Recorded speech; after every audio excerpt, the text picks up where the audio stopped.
Our guests are here to share their personal journeys and provide a first-hand account of what it is like to be a part of the Graduate Student at Large program.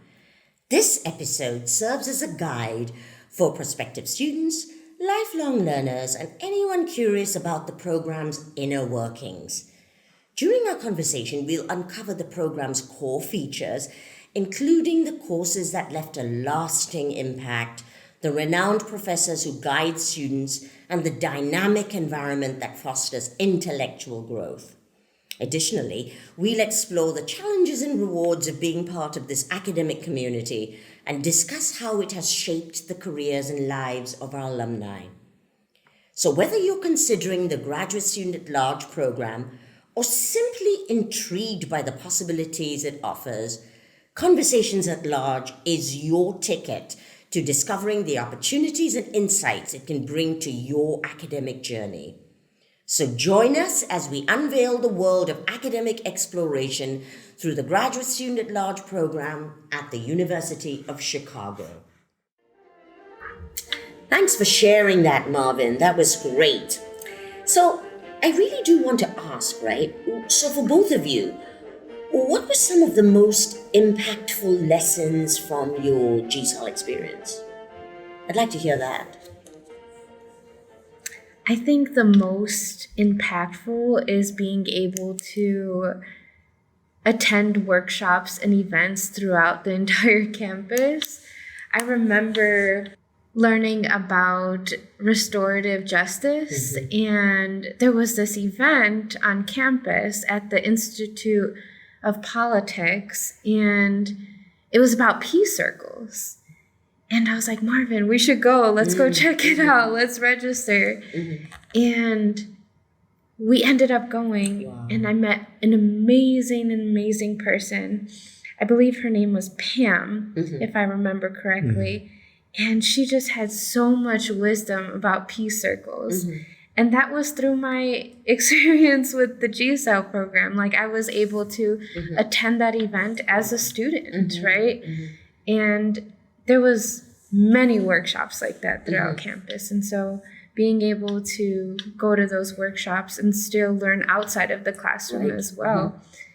And yeah, I think that was the most impactful. Like, not only the wonderful courses, but also outside of the classroom, for sure. Wow.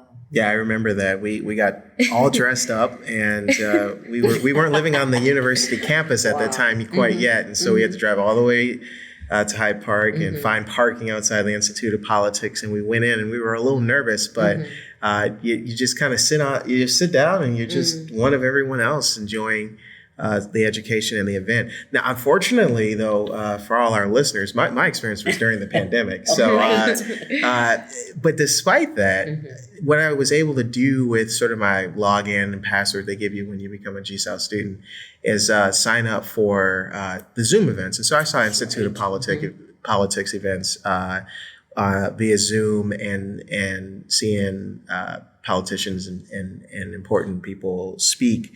But for me, I think one of the most impactful experiences, honestly, was that with one of the professors. When I took the logic course in the undergraduate school, I've got to say, if we're talking about that University of Chicago academic rigor, that quantitative heavy approach, this course was a great example. It kicked my butt. And every week we had a problem set, and we were doing those they're colloquially known as P sets, right? Yes. As our undergraduate residents talk about a lot that we work with. And so I had P sets due every week, and I remember it started okay, when it was easier. But what happens a lot is you're talking about a quarter system. So I think we're on 9 weeks here at the University of Chicago, and there's like a reading period and a finals week, but for the most part, it's just 9 weeks of work, and it goes by so fast. So please I hope whoever's listening, be ready for week 3 and 4 and 5 and 6. And then after that, you're going to be shocked with how much you learned. And so I went ahead, and around 3 or 4, I was feeling a little unsure, and you, Esther, in your infinite wisdom was like, you need to talk to the professor. And I think in GSAL, you learn to talk to the professor more than yes. you do on your own, without Esther kind of there saying that's what the answer is. And he was working with me on it, and he agreed to meet with me on a Saturday morning over Zoom to go over one of the problem sets. And so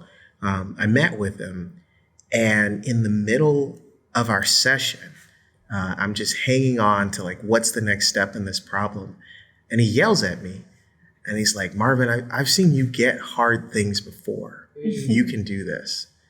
And I thought to myself, like, wow, like that was so impactful for me, because I think a lot of us are kind of scared in the beginning because of the University of Chicago and its prestigiousness and whatnot. You know, it's a difficult place. It is. The coursework is rigor, but the support and the community does exist. And if you need help, there are people to turn to. And in this case, my professor was one of them. But I think the confidence that grew inside me with which to kind of approach the next course, and then eventually Harris, and where I'm at in the law school application process, is just, we can't really put that on paper for you. I don't think anyone can really explain that. So I think that comes with the package too. Wow. I mean, that's really, really insightful, from both of you. And sort of in the same vein, I'd like to hear what some of the challenges were. And I think that many of our listeners would like to sort of get a sense from you, what were the challenges you faced as GSAL students? Definitely. Let your families know that you're going to be in school at the University of Chicago, and that even if it's just one course, which I think a lot of GSAL students kind of typically take one course from those I've heard, it's going to be a good amount of work. If you're in, depending on your program, it's going to be reading, it's going to be problem sets.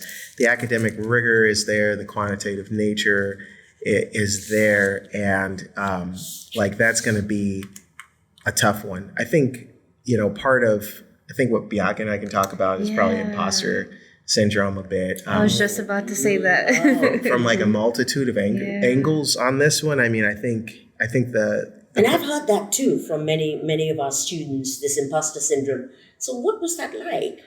Yeah, we just, I think there's a couple of angles. I think number one is I was taking GSAL to kind of bolster my academic background. So, I went to a small Catholic college on the south side of Chicago, and I did okay. I got mostly B's and things of that nature. And in trying to sort of show law schools and in the next graduate program, I can do the work required at this level. There's a bit of feeling, maybe I'm not as smart as everyone else in the room, or maybe I don't have it.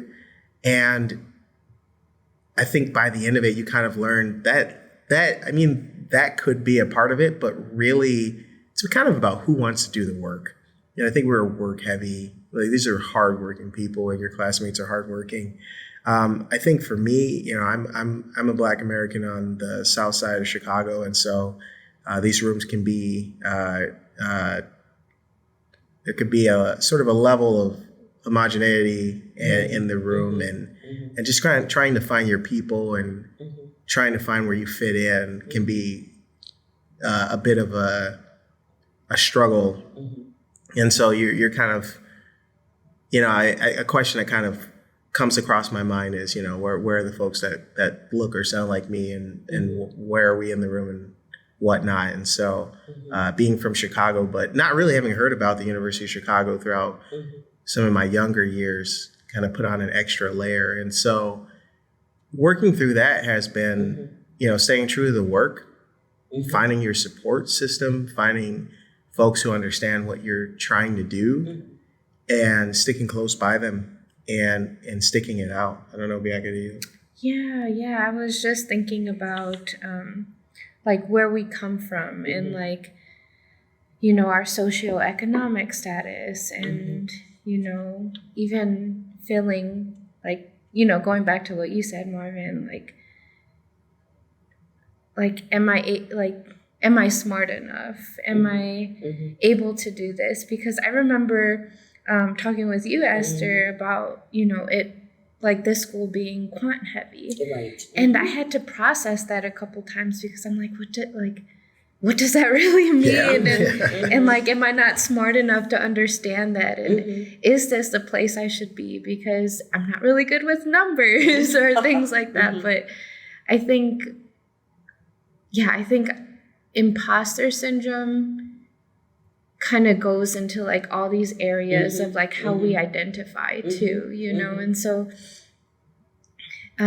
as a Latina from the southeast side of Chicago, I remember talking to a professor when I was in the Crown Family School of Social Work. I was talking with the professor, and he had mentioned, I haven't had a student from that area in my course, and he's like, this is the first time.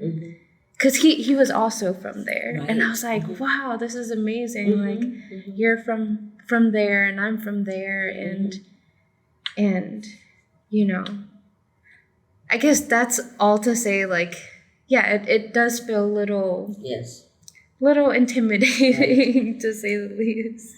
But now both of you having gone through these programs, right? You finished these master's degrees really, really well, and how do you feel now in terms of the message you'd like to give other sort of new prospective students thinking about joining the University of Chicago? What is the message you'd like to share with them? I think that's an important piece of this.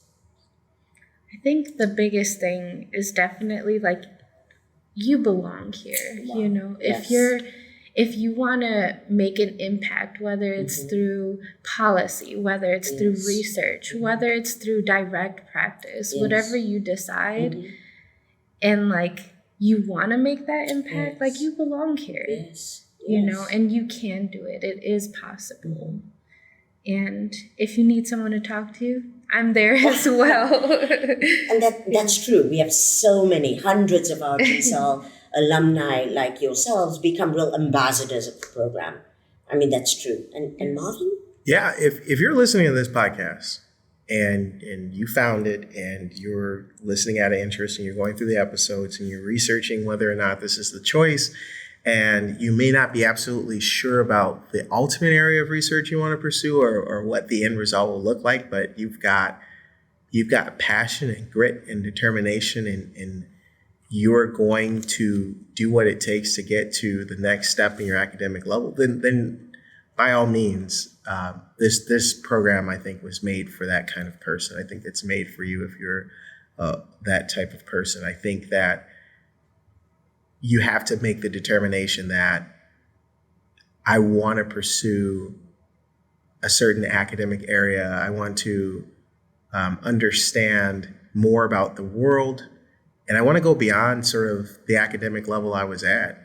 And I think that will kind of answer a lot of other questions for you. The other sorts of nuanced things you'll figure out along the way, like, what is your specific area and who are the professors involved there, and are you going for a graduate degree? Are you going for a specific kind of graduate study? Those questions can be answered along the way. But if you know that you want to do more, then this is the place to come and start doing more. For sure. That's really, really very insightful, and I think really helpful for those of us who are listening in this afternoon. I just want to ask one more thing. So where do you see, sort of in the journeys of your lives, right? So where do you see yourself 10 years from now? You started at the GSAL program, then you both graduated with prestigious degrees, graduate degrees from the University of Chicago.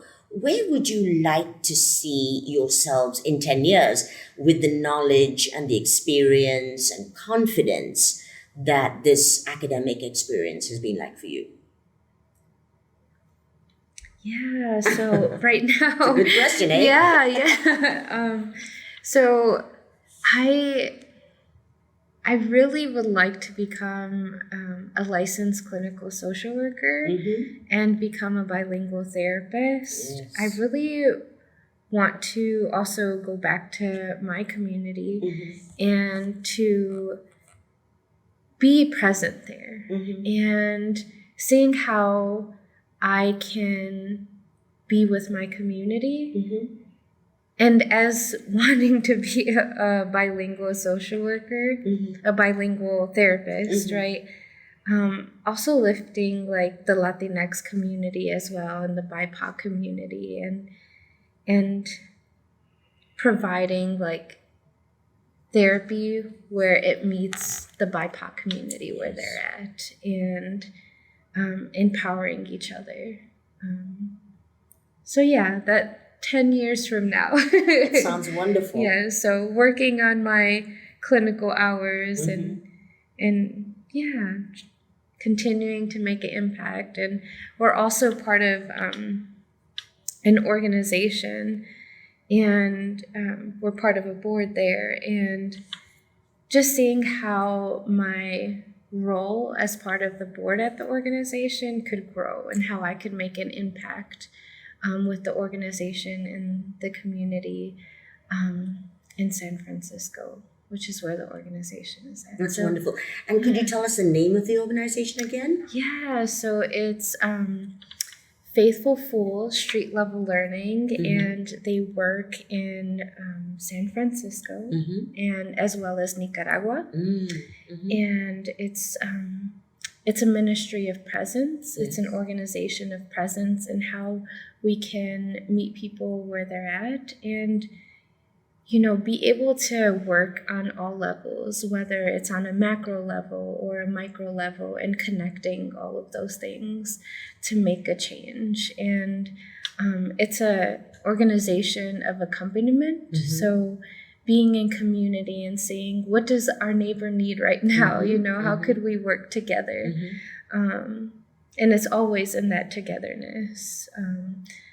And yeah, they're also an organization of the arts and education. And so how could I use art, right, to talk about social justice issues? And how can I work together, whether it's at a high school or college or med schools? Like, how could we talk about like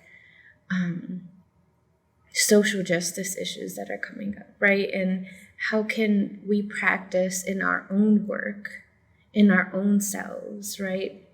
And being better in this world and being kinder to one another. And you know, seeing that ripple effect of how we can make change, social change.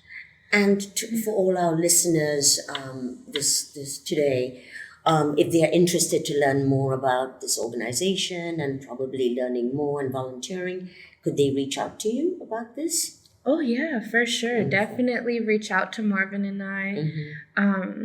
The Faithful Fools team is also very amazing. They could definitely reach out to them. If you give them a phone call, they'll pick up as well. Yeah. But they're an amazing organization. So wonderful. Yeah. Thank you. Yeah. And Marvin, where do you see yourself in 10 years? Yeah, you know, I don't know. I'll be the first person in the room to say I don't exactly know, but I can tell you what I'd like to be a part of in 10 years from now, and that's definitely a part of whatever program or movement or system that's working to get folks affordable housing and healthcare, and that reverses the effects of poverty that we've seen in our communities, and using data wisely and smartly interpreting it to affect positive changes that help children gain better access to education, and that helps people have more economic opportunity in their communities. And so I think that the sort of academic choices I'm making now point to a future in which I'm engaged with organizations who are on the ground in that work and can think of ways to push the ball forward on those issues. But for the most part, I mean, that could manifest itself in so many different ways, whether it's working on policy, whether it's being some type of lawyer involved with nonprofit organizations and helping them, or ESG work, or even political work. And so I just want to make sure I have the skills and tools to be a part of that future. That brings us to the end of today's enlightening conversation at large. I want to extend my heartfelt thanks to our guests, Marvin Forte and Bianca Huerta, for sharing their experiences and insights from their journey through the Graduate Student at Large program at the University of Chicago. As we conclude, remember that this is just the beginning of our exploration of academic and professional journeys and lifelong learning through the lives of our GSAL and GSAL-B students and alumni.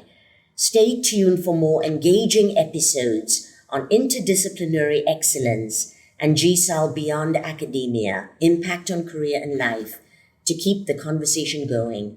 Don't forget to subscribe to Conversations at Large and leave us a review to let us know how we're doing. Thank you again and take care. Until next time, stay curious and keep the conversation going. You can contact us and learn more about the Graduate Student at Large program at gsal.uchicago.edu. This is Esther Pandian-Risky signing off from Conversations at Large. Take care.